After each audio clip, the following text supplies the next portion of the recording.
उड़िया बाबा को भी एक उपासक ने प्रश्न किया था कि महाराज जी, मन कैसे रुके? तो उड़िया बाबा ने उत्तर दिया, नियम पालन से। यदि हम नियम पर दृढ़ रहें तो मन हमारा क्या कर सकता है? नियम तो परमात्मा देखता है। हम लोग नियम पर दृढ़ नहीं रहते, इसी से हमारे देश की दुर्दशा है। संध्या वंदन तक का नियम जाता रहा है। भजन करने के लिए नियम की बड़ी आवश्यकता। हाँ, बड़े नियम की आवश्यकता है। तो जैसे प्रातः काल से सायंकाल तक की हर व्यक्ति की अपनी एक दिनचर्या होनी चाहिए। ऐसा नहीं कि आज हम 4 बजे उठे, कल 7 बजे उठे, पर फिर मन को आप कंट्रोल नहीं कर पाएंगे। मन के लिए एक दिनचर्या होनी चाहिए कि हमको 10 बजे सोना है, 4 बजे उठ जाना है।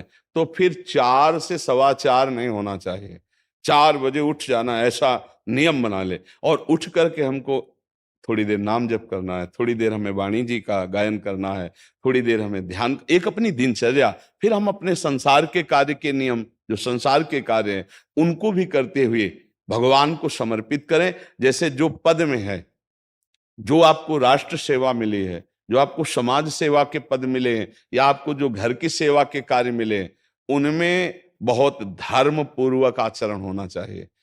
अगर आप अधर्म आचरण करते हैं, अपने पद का दुरुपयोग करते हैं, तो आप सुबह जग करके थोड़ा माला चला लीजिए, फिर भी आपका कल्याण नहीं होगा, क्योंकि आप अपने पद का, अपने सेवा का दुरुपयोग कर रहे हैं। जैसे हम जानते हैं कि अधर्म आचरण है, ये अधर्मी है, हमें पता है दोषी है, और वो हमको कुछ धन दे देता है, और हम उसको मुक्त करवाने की बात सोचते हैं, और जो निर्दोष है उसको फंसा देते हैं। अब तुम चाहे जितना माला चलाने की कोशिश करो या दान पुण्य करो, वो तुम्हारा अधर्म आचरण, वो अधर्म का धन तुम्हें सतमार्ग में नहीं जाने देगा। नियम लेना चाहिए कि जिस पद में है, जिस धर्म में है, जिस कर्तव्य में है, चाहे कुछ भी हो जाए, हम अपने कर्तव्य से विमुख नहीं होंगे। जितना जप महान है, उतना ही कर्तव्य महान है। दोनों बातें समझना है। जब माला फेरा और इसके बाद बेईमानी, अधर्माचरण, इनका कोई नियम नहीं है कि हमें कैसे चलना है, तो वो माला काम नहीं कर पाएगा, क्योंकि उसका तभी सत्य भाव माना जाएगा माला जपला जब धर्माचरण है। धर्माचरण नियम से। बोले वो बड़े कट्टर नियम वाले हैं, उनको घूस नहीं, आप उनको भयभीत करके नहीं काम करवा सकते, प्रलोभन में काम नहीं करा सकते। ये हमारी गृहस्थी है ना, तो गृहस्थी के पालन के लिए धन चाहिए, और धन के लिए हम धर्म को आगे रखें, धन को नहीं। धर्म को, हमारा कर्तव्य क्या, प्रायः जैसे पूज्य बाबा ने कहा, आज हमारे देश में बहुत दुर्दशा हो रही है। दुर्दशा हो रही, क्यों? क्योंकि सब अपनी जगह से गलत हो रहे हैं। अगर अपनी जगह हम ठीक रहे तो हमारी दुर्दशा नहीं होगी। हमारा भजन कम होगा, लेकिन हम धर्म से चल रहे हैं तो हम विजयी होंगे। हम भगवान को प्रसन्न कर सकते हैं, क्योंकि हमें जो कार्य मिला है वो भगवान का ही कार्य, सृष्टि भगवान का कार्य। जैसे नए बच्चे कुछ वकालत पढ़ रहे थे, तो यहाँ के प्रश्न किया था कि हम जानते हैं कि वो दोषी नहीं है, हम जानते हैं कि वो दोषी है, पर दोषी हमें पैसा दे रहा है, तो हम वकालत पढ़ी इसीलिए, हम उसको जिताएंगे, तो क्या कोई पाप है? तो उनका खुला पाप है। बोले नहीं, हमारी कोई ऐसा कंपनी दो, ऐसा कुछ बोले कि हमारी कंपनी को ये सिखाया जाता है, तो हमको तो ये करना ही होगा, अगर नहीं करेंगे तो हमारी वकालत का मतलब क्या रहा? तो नहीं, वकालत का मतलब अधर्मी को मुक्त करवाना नहीं है। वकालत का मतलब अधर्मी के सबूत एकत्रित करके उसको दंड दिलवाना है, और धर्मात्मा को मुक्त करवाना है। अब इसके लिए आपके पास अर्थव्यवस्था अगर कमजोर भी है, तो धर्म व्यवस्था आपकी पूरी है। धर्म व्यवस्था ठीक है तो परिवार स्वस्थ रहेगा, सुखी रहेगा, भगवान आप पर प्रसन्न रहेंगे। अच्छा, फिर हमने तर्क रखा कि जैसे आपकी बहन के साथ कोई गलत व्यवहार करे, आपको पता है, और वो आपको 10 लाख रुपया घूस दे, तो क्या आप उसका पक्ष लेंगे? नहीं। तो फिर दूसरी बहन के साथ किया है। अब यहां विचार करना है ना, अपने भाई का अगर कत्ल किए हो, मुझे पता हो कि ये दोषी है, तो क्या हम पैसे से उसको मुक्त करने देंगे? लगेगा कि जान की बाजी लगा देंगे, और तुम्हें हम, ऐसे ही एक गरीब आदमी की किसी ने हत्या की, तो आपका पक्ष बनता है। पर यह ज्ञान कहां मिलेगा? बिना अध्यात्म के ये ज्ञान तो मिलेगा नहीं। ज्ञान तो इस बात का मिला कि कैसे पैसा कमाया जाए। अच्छा, वो पैसा यदि अधर्म से आया है तो आपकी दुर्दशा कर देगा, आपकी बुद्धि भ्रष्ट कर देगा। तो जो बाबा कह रहे हैं कि आज हमारे समाज की बड़ी दुर्दशा हो रही, उसका कारण यही है कि हमें अध्यात्म का ज्ञान नहीं, हमें धर्म का ज्ञान नहीं, और बड़ी बड़ी गलतियां हो जाती है। बिल्कुल पता है आदमी निर्दोष है, और हम धन के प्रभाव से उसको दंड दे देते हैं। वो दंडा भगवान जब आपको पलट कर देंगे तो आप सह नहीं पाओगे, उसका परिणाम बहुत बुरा होता है। तो इसलिए समाज को चाहिए अपने अपने कर्तव्य का पालन करते हुए एक नियमावली बना ले। जैसे कुछ दुकानों का नियम होता है कि वहां फिक्स रेट होता है, नहीं होता? वहां ये नहीं चलेगा कि कसम से कहते हैं कि तुम्हें हम अपना जान करके कि 100 रुपया मीटर ये मिला है, हम बिल्कुल मुनाफा नहीं ले रहे। नहीं, झूठ क्यों बोल रहे हो?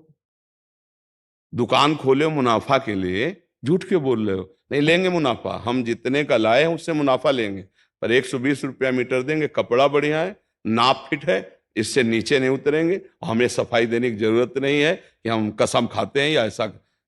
हम जानते हो ये बिजली है, दुकान है, नौकर लगे हैं, तो इसका मुनाफा लेने के लिए दुकान खोलें, कोई दान करने के लिए तो नहीं।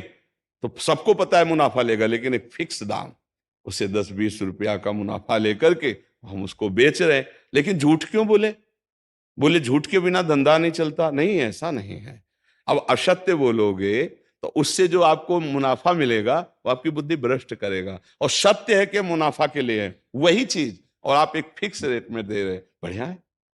अब अगर आप कोई मिलावट करके भोजन सामग्री दे रहे हैं, आपको पता है, तो जो खाने वाले के हृदय में बैठे हुए भगवान है वो तुम्हारे जीवन में मिलावट कर देंगे, तुम्हारा जीवन महान दुखमय हो जाएगा। ये कहां समझा जाता है? एक आदमी सिंथेटिक दूध बना रहा है, उससे कहो ये अपने बच्चे को पिला, नहीं पिलाएगा।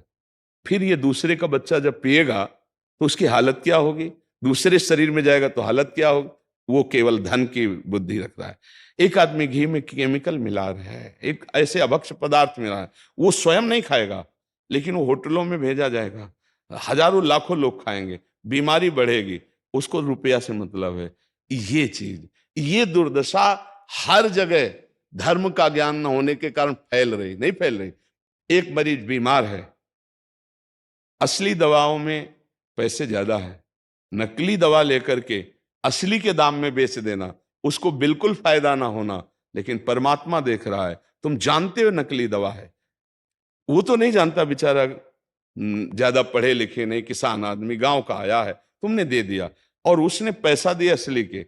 अब वो पैसा तुम्हारी बुद्धि भ्रष्ट करेगा, तुम्हारे परिवार में कलह पैदा करेगा और तुम्हारा पतन कर देगा।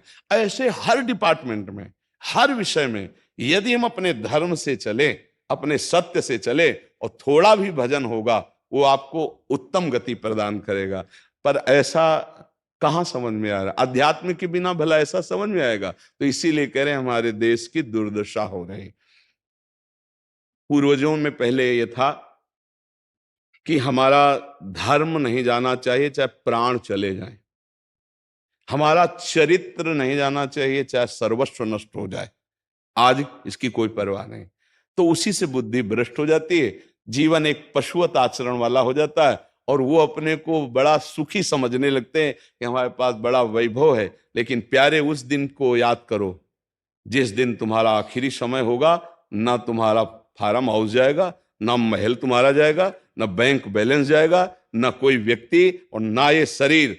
अब तुम्हारे कर्म तुमको भोगवाएंगे। उस समय की कौन याद करता है? अगर उस समय की याद हो तो भय लग जाए कि नहीं नहीं, पाप नहीं करूंगा, क्योंकि जाना है यहां से। अच्छा, कब जाना कुछ पता नहीं है, किसी भी समय ट्रांसफर हो सकता है इस शरीर से। तो हमें लगता है कि महापुरुषों के जो वचन है कि हमें एक नियम से जीवन जीना चाहिए, धर्म पूर्वक जीवन जीना चाहिए, अपने कर्तव्य का पालन करना चाहिए। जो हमारे लिए कर्तव्य, आज प्रायः धन प्रधान बुद्धि होने के कारण कर्तव्य स्वाहा हो रहा है। एक विद्यालय में विद्यार्थी के लिए जो गुरु पद में बैठा, उसका क्या कर्तव्य है? वो अपने कर्तव्य को भूला हुआ है।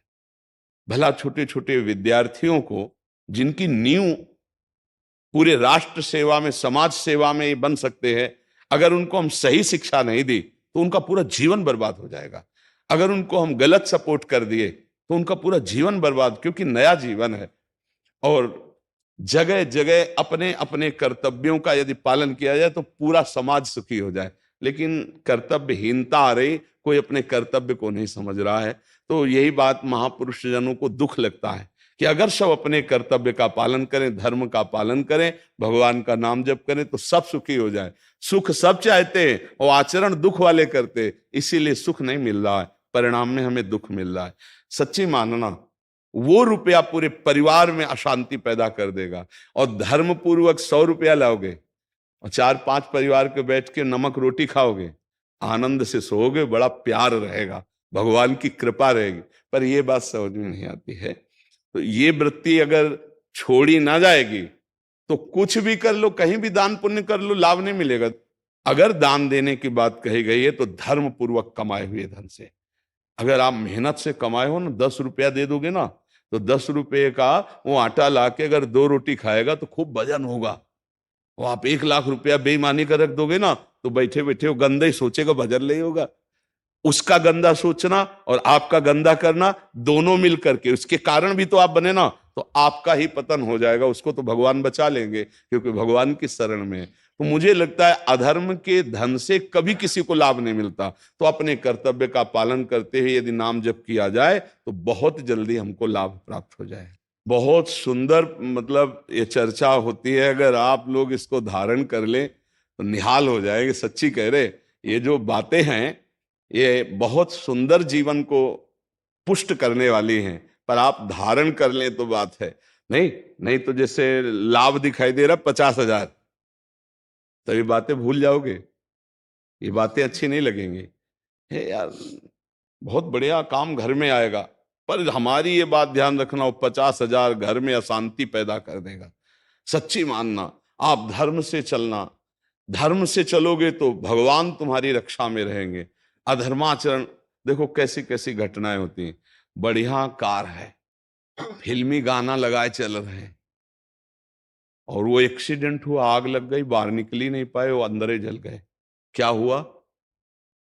ये करोड़ों रुपए की कार भूंज दिया तुमको अंदर ही बैठाल के, धू धू करके आग लग गई, अंदर जल। ऐसे जलना चाहते हो या भगवान के आनंद में चिंतन करके शरीर छोटे हो फिर दाह संस्कार हो ऐसे कि सब लोग भगवान के नाम का कीर्तन करते ही जा रहे, फिर आपका अंतिम संस्कार वहां जीवित जल गए? क्या हो सकता है? एक एक पल तुम्हारे कर्म का हिसाब होगा, एक एक सेकंड का। ऐसे कर्म करो कि हमारा अच्छा हिसाब हो, बुरा हिसाब। ये मत समझो कोई देख नहीं रहा, वो देख रहा है जिसको हिसाब करना है, वो देख रहा है। उसके लिए कोई वकील या किसी सबूत की जरूरत नहीं होती, वो सर्वांतर्यामी आपके अंदर बैठे ही देख रहा है। तो सदैव जैसे सत्संग सुन रहे हैं, तो अगर हाथ जोड़ के प्रार्थना है, थोड़ी भी बात मान लोगे तो आप सच्चे सुख के मार्ग में चलने लगोगे। नहीं तो भाई बहुत गंदी हवा चल रही है, माया की बहुत गंदगी ऐसी फैल रही, कलिकाल है ना, कि ये बातें किसी को पसंद नहीं आती। वो बात बताओ कि हम कितना रुपया कमा ले, कैसे कितने भोग भोग ले, और वो अध्यात्म में नहीं है। आपको सच धोखे में मत रहना, अध्यात्म में है। जितना आप धर्म से चलोगे उतना सुखी होगे, और लोक में है जितना धन मिल जाएगा उतना सुखी माना जाएगा। लेकिन वो सुख नहीं है, वो चंद मिनट के लिए हाइलोजन की तरह जलेगा, फ्यूज हो जाएगा। और धर्मात्मा दीपक की तरह जलेगा, पर बहुत काल तक चलता रहेगा। इन बातों का चिंतन कीजिए, खूब नाम जप कीजिए और भगवान के भरोसे रहिए, गंदे आचरण मत कीजिए।